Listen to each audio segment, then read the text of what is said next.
Last time हम लोगों ने वेक्टर की रिप्रेजेंटेशन वगैरह डिस्कस की थी. Is I am audible to you?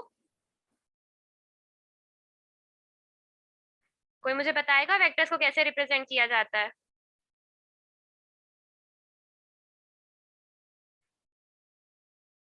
Okay.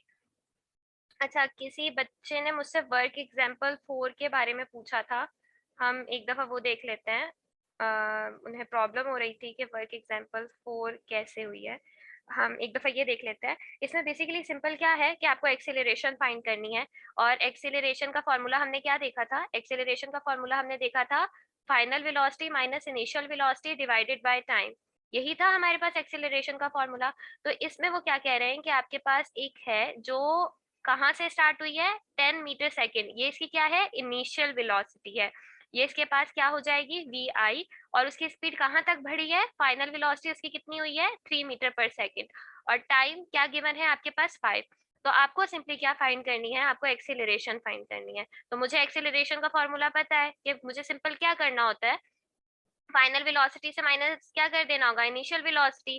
तो क्या हो जाएगा आपके पास? 3 - 10 हो जाएगा. यही हो जाएगा और डिवाइडेड बाय 5 हो जाएगा. अब मेरे पास नेगेटिव में आ रही है. इस नेगेटिव का क्या मतलब है? हमने क्या पढ़ा था कि जब आपकी नेगेटिव एक्सीलरेशन होती है तो वो क्या होती है? डी एक्सीलरेशन, और उसे रिटार्डेशन भी कहा जाता है. ठीक है. और ये क्यों आ रही होती है? इसका ये आपको रिप्रेजेंट कर रही होती है कि जो आपकी एक्सीलरेशन की डायरेक्शन है और जो वेलोसिटी की डायरेक्शन है, दोनों आपस में क्या है? ऑपोजिट. तो सिंपल इसमें यही था कि आपको एक फॉर्मूले से सॉल्व करना था. ठीक है. Got it. अब हम नेक्स्ट देखते हैं. ये हम लोगों ने डिटेल में देख लिया था स्केलर्स वेक्टर्स क्या होते हैं, इनमें डिफरेंसेस क्या होते हैं और इनकी रिप्रेजेंटेशन कैसी की जाती है. ये बोल्ड लेटर से किए जाते हैं और इनके ऊपर एरो हेड लगाया जाता है. अब जो हमारा नेक्स्ट टॉपिक है, this is basically about graphical analysis of motion. ठीक है. कि हम ग्राफ से किस तरह अपनी मोशन को देखते हैं. तो इसमें आप लोगों के दो ग्राफ्स हैं, डिस्टेंस टाइम ग्राफ और स्पीड टाइम ग्राफ या स्पीड वेलोसिटी ग्राफ है. ठीक है. तो हम देख लेते हैं स्पीड टाइम ग्राफ. सही है. सबसे पहले मुझे बताओ आप लोग कि ग्राफ हम यूज ही क्यों करते हैं? ग्राफ क्या बता रहा होता है? बेसिकली हम कितनी क्वांटिटीज के बीच में ग्राफ ड्रॉ कर रहे होते हैं? हम टू क्वांटिटीज के बीच में ग्राफ ड्रॉ कर रहे होते हैं. इन टू क्वांटिटीज में से हमारे पास क्या होता है? एक आपके पास डिपेंडेंट क्वांटिटी होती है और एक आपके पास क्या होती है? इंडिपेंडेंट क्वांटिटी होती है. लेट सपोज अगर मैं फॉर एग्जांपल टाइम जो आप लोगों का पहला है डिस्टेंस टाइम ग्राफ, डिस्टेंस और टाइम का अगर मैं कर रही हूँ, तो इसमें आपके पास क्या होगी? कौन सी डिपेंडेंट होगी, कौन सी इंडिपेंडेंट होगी? एनीवन?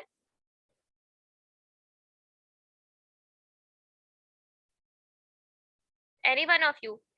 इंडिपेंडेंट क्वांटिटी कौन सी होगी? जो दूसरे के ऊपर डिपेंड नहीं करती हो. ठीक है. टाइम किसी के ऊपर डिपेंड करता है? टाइम किसी के ऊपर डिपेंड नहीं करता. टाइम चलता जाता है. ठीक है. टाइम किसी का भी, कहते हैं ना उर्दू में एक बहुत इंपॉर्टेंट मुहावरा भी सुनते हैं, टाइम किसी का इंतजार नहीं करता, गुजरा हुआ वक्त वापस नहीं आता, व्हाटएवर. ओके. तो टाइम आपके पास क्या है? Independent quantity. और डिपेंडेंट क्या होगी? डिस्टेंस. ठीक है. तो हमेशा जब भी हम ग्राफ ड्रॉ करते हैं तो वो दो क्वांटिटीज के बीच में ड्रॉ होता है, जिसमें से एक आपके पास डिपेंडेंट होती है और एक आपके पास इंडिपेंडेंट क्वांटिटी होती है. ठीक है. अब मुझे बताओ, अब डिस्टेंस टाइम ग्राफ है हमारे पास. तो डिस्टेंस टाइम ग्राफ में आई नो दैट आपके पास इंडिपेंडेंट क्वांटिटी कौन सी है? आपके पास इंडिपेंडेंट क्वांटिटी टाइम है. और जो आपके पास इंडिपेंडेंट क्वांटिटी होती है वो ज्यादातर आपके पास एक्स एक्सिस पे ड्रॉ होती है. ठीक है. एक्स एक्सिस होता है आपके पास ग्राफ में, एक वाई एक्सिस होता है ना. तो टाइम को आप इधर ड्रॉ करोगे और दूसरा यहाँ पे आप क्या ड्रॉ करोगे? डिस्टेंस. अब इसमें भी हमारे पास तीन केसेस हैं जो हम देखते हैं. ठीक है. तीन तरह के आपके पास ग्राफ हो सकते हैं डिस्टेंस टाइम ग्राफ. कौन कौन से हो सकते हैं? एक ग्राफ होगा आपके पास ऐसा. ठीक है. एक ग्राफ. सेकंड ग्राफ है आपके पास ऐसा. और थर्ड ग्राफ है लेट सपोज ऐसा. कुछ भी ड्रॉ कर दो. ठीक है. ऐसा. तो क्या क्या ग्राफ देख के कोई मुझे बता सकता है क्या समझ आ रही है? ये ग्राफ क्या बता रहा है? यहाँ पे आपके पास टाइम है और यहाँ पे आपके पास डिस्टेंस है. यहाँ पे आपके पास टाइम है और यहाँ पे आपके पास डिस्टेंस है. ठीक है. यही है ना आपके पास. अब कोई मुझे ये बता सकता है कि तीनों ग्राफ डिफरेंस है, जमीन आसमान का फर्क है. लेकिन कोई बच्चा मुझे बता सकता है कि क्या क्या डिफरेंसेस है? पहला ग्राफ मुझे क्या शो कर रहा है, दूसरा ग्राफ क्या शो कर रहा है और थर्ड ग्राफ क्या शो कर रहा है? यहाँ पे जब मैं बोलती हूँ इसमें है कि ऑब्जेक्ट जो है आपके पास, कोई भी मूविंग ऑब्जेक्ट है, वो क्या है, रेस्ट पे, उसकी कोई मोशन नहीं हो रही। देखो अगर फॉर एग्जांपल यहाँ पे डिस्टेंस है मेरे पास 15 मीटर, तो ये टाइम गुजरता जा रहा है गुजरता जा रहा है, लेकिन आपका डिस्टेंस 15 मीटर ही है। वो 15 मीटर से बढ़ के 20 मीटर नहीं हो रहा, ठीक है, वो बढ़ नहीं रहा है। तो वो एक कांस्टेंट है। इसका क्या मतलब है कि जो आपका ऑब्जेक्ट है वो अपनी रेस्ट पोजीशन पे है, वो कोई भी डिस्टेंस ट्रेवल नहीं कर रहा। तो ये वाला ग्राफ आपके पास क्या होगा, ऑब्जेक्ट एट रेस्ट, ठीक है। अब दूसरे वाला ग्राफ, इसमें तो पता लग गया कि जो डिस्टेंस था वही डिस्टेंस है, तो वो रेस्ट पे। ये वाला ग्राफ मुझे क्या शो कर रहा है, ये मुझे ये दिखा रहा है कि जैसे जैसे टाइम बढ़ रहा है डिस्टेंस भी साथ साथ इंक्रीज हो रहा है। तो और मेरे पास जो ऑब्जेक्ट है वो एक कांस्टेंट स्पीड के साथ मूव कर रहा है, ठीक है। इसमें क्या है कि ऑब्जेक्ट आपके पास कांस्टेंट स्पीड के साथ मूव कर रहा है, ठीक है। लेट सपोज हम ये करके देख लेते हैं। यहाँ पे मैं नेक्स्ट पे ड्रॉ करती हूँ।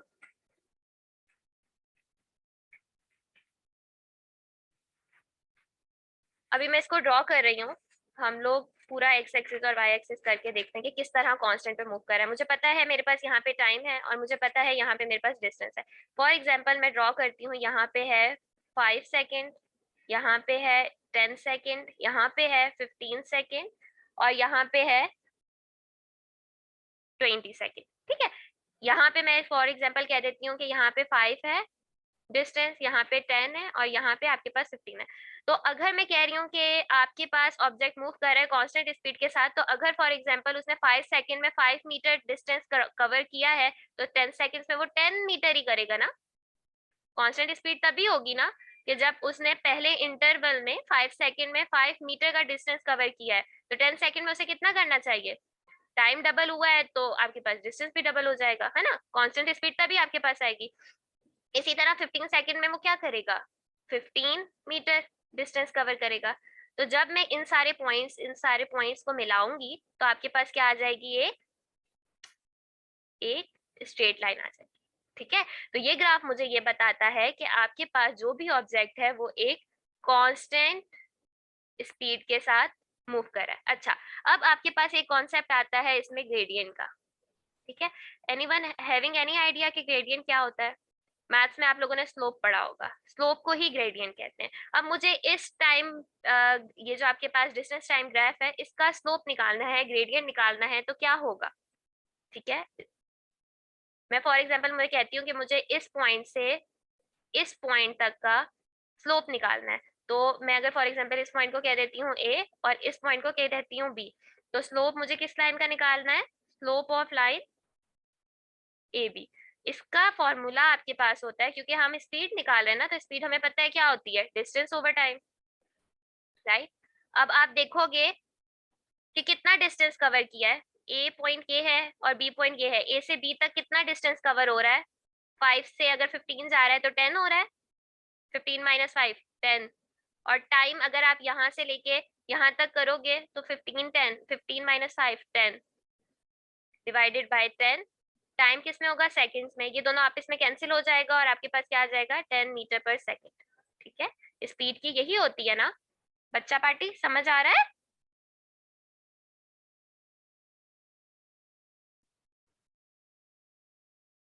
क्या एक दिन क्लास मेरे बच्चों ने नहीं ली तो सब भूले बैठे हैं, ठीक है। हमने दो कर लिए, अब तीसरा जो हमें देखना है वो करना है वेरिएबल स्पीड, ठीक है।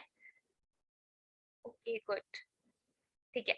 अब हमारे पास जो आखिरी है वो क्या है, आपके पास वेरिएबल स्पीड का। वेरिएबल स्पीड में किसी तरह की भी वेरिएबल स्पीड हो सकती है, ठीक है। इसमें क्या है, इस ग्राफ से मुझे क्या पता लग रहा है कि आपका जो भी ऑब्जेक्ट है वो इक्वल डिस्टेंस इक्वल इंटरवल में कवर नहीं कर रहा, ठीक है। इक्वल इंटरवल में वो कवर नहीं कर रहा। यहाँ पे आपके पास, अच्छा पिछले वाले में तो हमें पता था कि जब हमारे पास एक कांस्टेंट आ रहा था तो हम स्लोप का formula simple distance over time करते थे। एनीवन हैविंग एनी आइडिया कि जब आपके पास इस तरह की वेरिएबल स्पीड होती है तो तब हम स्लोप कैसे निकालते हैं, आई गेस मैथ्स में पढ़ा होगा आप लोगों ने। मैं कहती हूँ कि लेट सपोज मुझे इस पॉइंट पी के ऊपर करना है, ठीक है। हम इस केस में टेंजेंट, ये आपकी बुक में नहीं लिखा हुआ, ठीक है।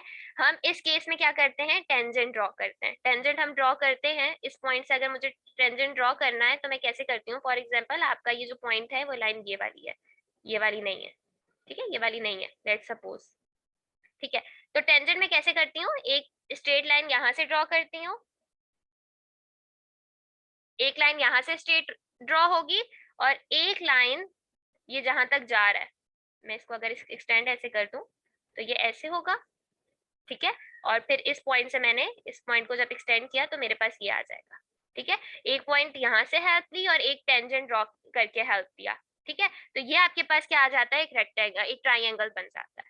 आप एक लाइन पे टेंजेंट ड्रॉ करोगे और इस वाली लाइन को एक्सटेंड करोगे तो आपके पास ये क्या बन रहा है, एक ट्राइंगल बन रहा है। इस ट्राइंगल की मदद से आप लोग क्या करते हो, किस तरह करते हो, आप लोगों ने पाइथागोरस थ्योरम पढ़ा होगा।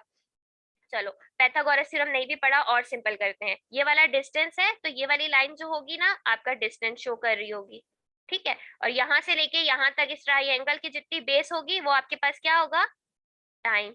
तो हमें फिर पता है डिस्टेंस ओवर टाइम होता है स्लोप, अब निकल आएगा, ठीक है। सिंपली हमें क्या करना होता है, हमने क्या देखा, एक दफा ओवरव्यू कर लेते हैं।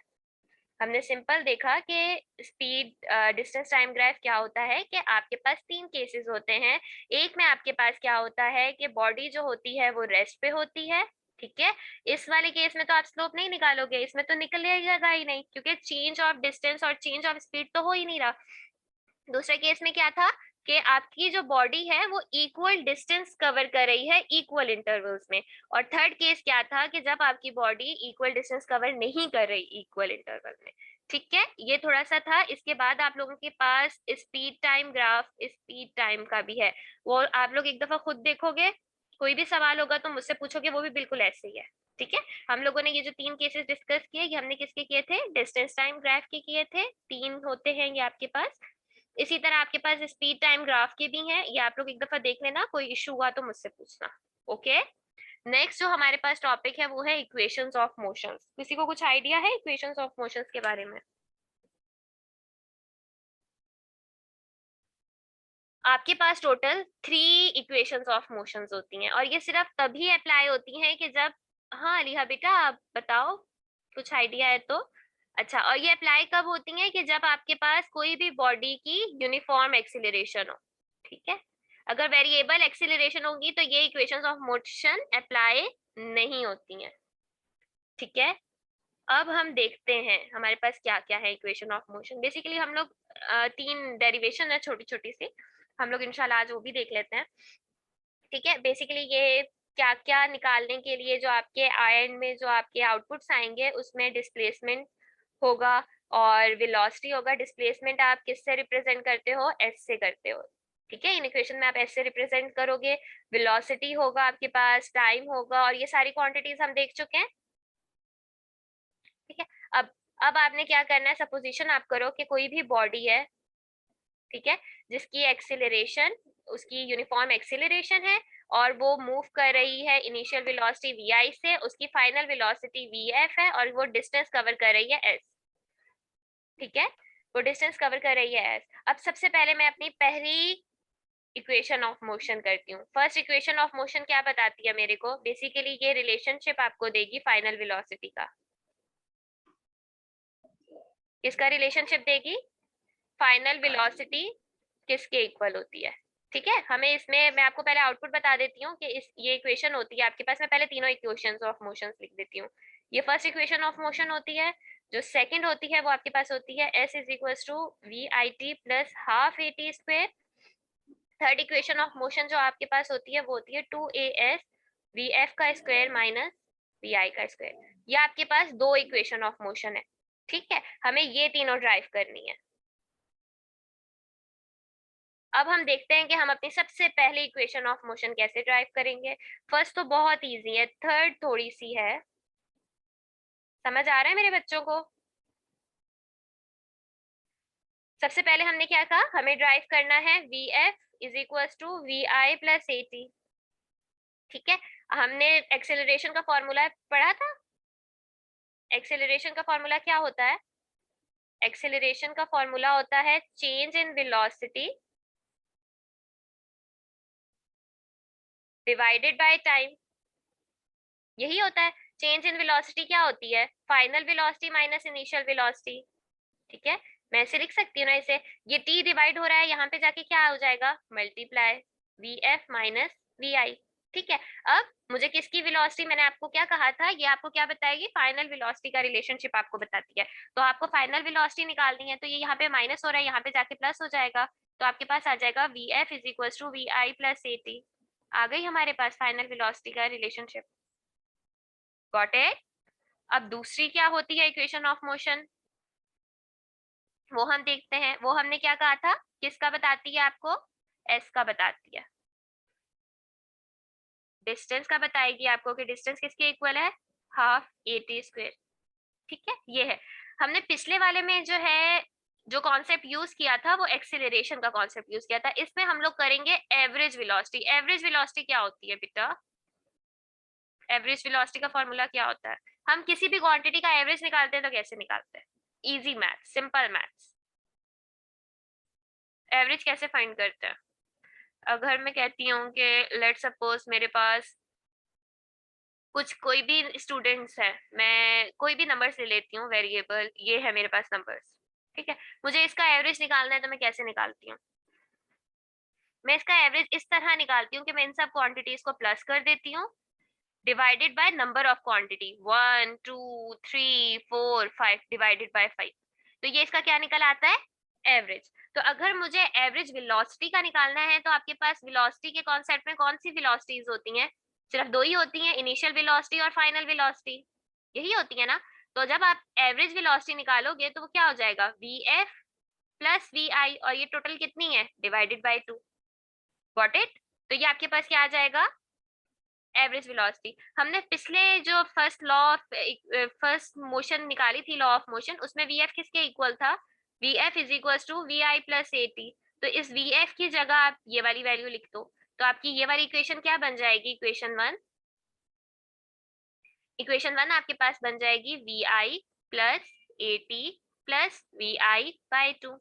ठीक है, v I plus v i दो है, मैं इनको ऐड कर सकती हूँ, ये आपके पास हो जाएगा two we I plus A t by two, यही हो जाएगा। अब ये वाला टू अगर मैं इसको अलग अलग करके लिख दूं तो ये क्या हो जाएगा? प्लस 80/2। ये वाला टू टू से कैंसिल हो जाएगा, यही होगा ना। ये मैं आगे कंटिन्यू करती हूँ। इसका वो याद रखिएगा कि हमें निकालना क्या है। ठीक है, हम लोग कहाँ तक पहुंचे थे? एवरेज वेलोसिटी किसके इक्वल आ गई थी आपके पास? वी आई प्लस हाफ ए टी, यही आ गई थी ना। अब वेलोसिटी का फॉर्मूला क्या होता है? क्योंकि मुझे पता है कि जो मेरी इक्वेशन है उसमें एस का कॉन्सेप्ट है, डिस्टेंस का कॉन्सेप्ट है। क्या इस पूरी इक्वेशन में डिस्टेंस आ रहा है? इस पूरी इक्वेशन में दूर दूर तक डिस्टेंस का कोई नहीं है। तो मुझे पता है कि आपकी वेलोसिटी किसके इक्वल होती है? आपकी वेलोसिटी होती है डिस्टेंस ओवर टाइम के। तो आप इस वेलोसिटी को रिप्लेस कर दो बाय एस बाई टी, तो ये हमारे पास ये आ जाएगा। और हमें सिर्फ एस की इक्वेशन निकालनी है, तो एस इधर डिवाइड हो रहा है, यहाँ पे जाके जब मल्टीप्लाई हो जाएगा इस पूरी इक्वेशन के साथ, तो आपके पास क्या आ जाएगा?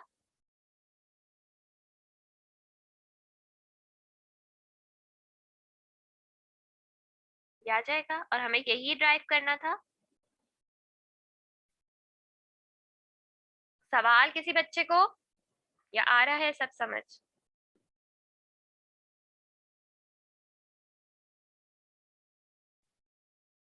बच्चे बच्चे आप रिस्पॉन्स कर दोगे ना तो मुझे लगेगा कि हाँ मेरे बच्चे पढ़ रहे हैं।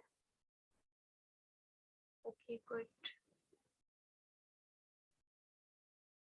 ठीक है, अच्छा, जो अब हमारे पास फर्स्ट थी, फर्स्ट वाली इक्वेशन ऑफ मोशन में हमने क्या निकाला था? हमने फाइनल वेलोसिटी निकाली थी। ठीक है, सेकंड इक्वेशन ऑफ मोशन में हमने क्या निकाला था? हमने डिस्टेंस निकाला था।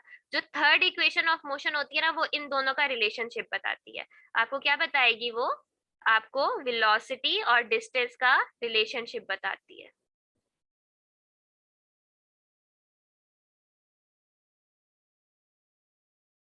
ठीक है, अब मैं थर्ड को करती हूँ। मैं सबसे पहले अपनी इक्वेशन लिख लूँ कि मुझे ड्राइव क्या करनी थी। वो होती है आपके पास two A S V F square minus we I square, यही होती है ना। अच्छा, सबसे पहले वाली जो हमने देखी थी हमारे पास first law of equation of motion, अब क्योंकि मुझे पता है ये दोनों का रिलेशनशिप बताएगी, तो इस इक्वेशन ऑफ मोशन में दोनों जो आपकी ड्राइव हुई थी वो दोनों यूज होंगी। ठीक है, VF किसके इक्वल होता है, VI प्लस AT, इसी के इक्वल होता है। ठीक है, अब मैं क्या कर रही हूँ, सिंपल इस इक्वेशन का स्क्वायर ले रही हूँ। जब मैं इस इक्वेशन की स्क्वायरिंग करूंगी बोथ साइड्स पे इक्वेशन 1 की, तो आपके पास क्या आ जाएगा, VF का square VI plus AT the whole square. ठीक है, A प्लस बी द होल स्क्वायर का क्या फॉर्मूला होता है, A square plus 2AB plus b square. ये वाला फॉर्मूला इस पे अप्लाई कर दो तो क्या आ जाएगा,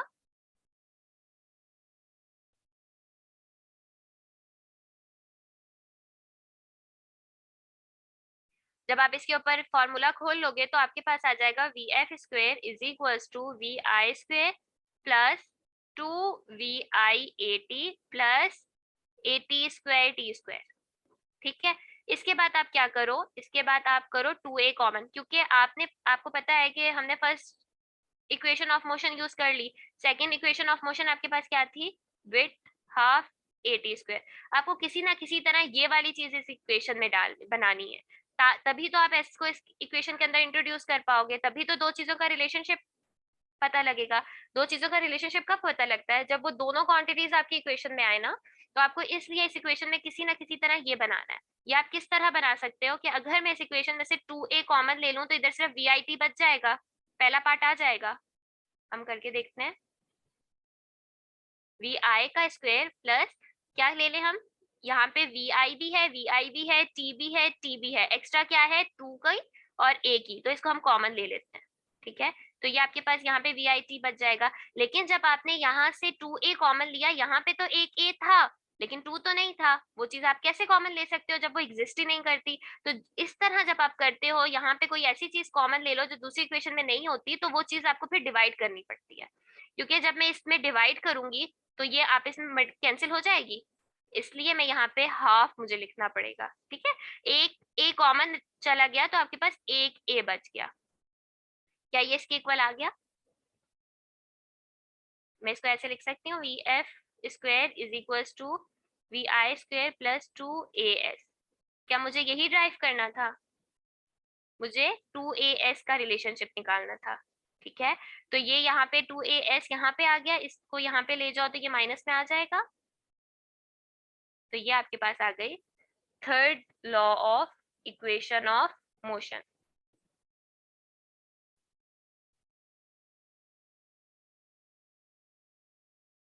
बेटा मैं आप लोगों के माइक खोल रही हूँ, मुझे बताओ समझ आई है, कोई सवाल है तो पूछ लो। आप लोगों के गले अब खुल गए हैं। अनुषा बेटा कोई प्रॉब्लम, नो मैम। सब समझ आ रहा है, यस मैम। ओके। और पीछे टॉपिक्स में कोई प्रॉब्लम है आपको,